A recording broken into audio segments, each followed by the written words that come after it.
Imagine a town where the rain has never stopped for 365 days. A relentless supernatural downpour has been swallowing a small coastal community. This isn't just water.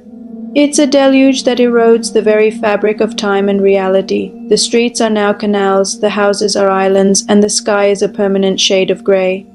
But the rising tide brings something far more terrifying than just physical destruction. This constant rain has a strange, haunting power. It's like the town is drowning in its own history. The water acts as a medium, replaying the town's past tragedies, specifically its drownings. Echoes of lost sailors, spectral children who fell from piers, and victims of storms from centuries ago now drift through the submerged streets. These aren't just ghosts.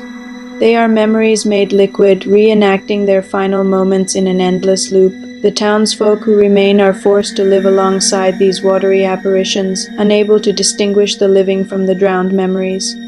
Our story focuses on one family, the last remnants of a once thriving lineage of shipbuilders. They've seen the signs, they've studied the ancient lore of the town, and they know the rain is building towards a terrible climax, a zenith that will wash away the final barriers between past and present, life and death. Their only hope is a vessel they've constructed, a modern-day ark built from the bones of their ancestral home and salvaged parts from the sinking town.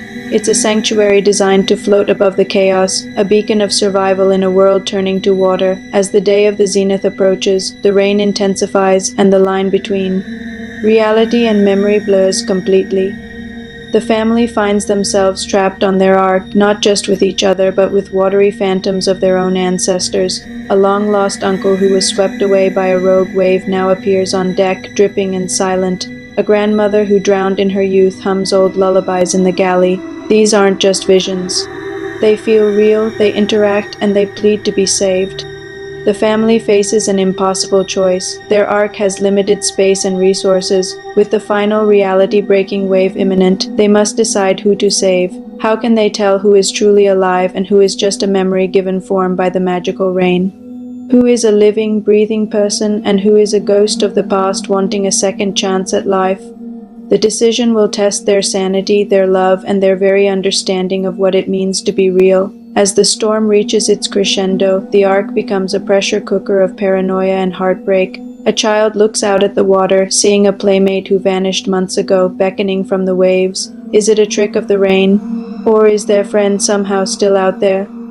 The father sees his own father, a man lost at sea decades ago, steering a phantom ship alongside their ark. The mother feels the cold, wet hand of her sister on her shoulder, a sister who drowned in a childhood accident. Every drop of rain seems to whisper a forgotten name. Every ripple in the water shows a face from the past. The family must look into the eyes of their loved ones, both living and spectral, and make a choice that will either save their future or trap them in a drowning past forever. In the drowning year, survival isn't just about staying afloat.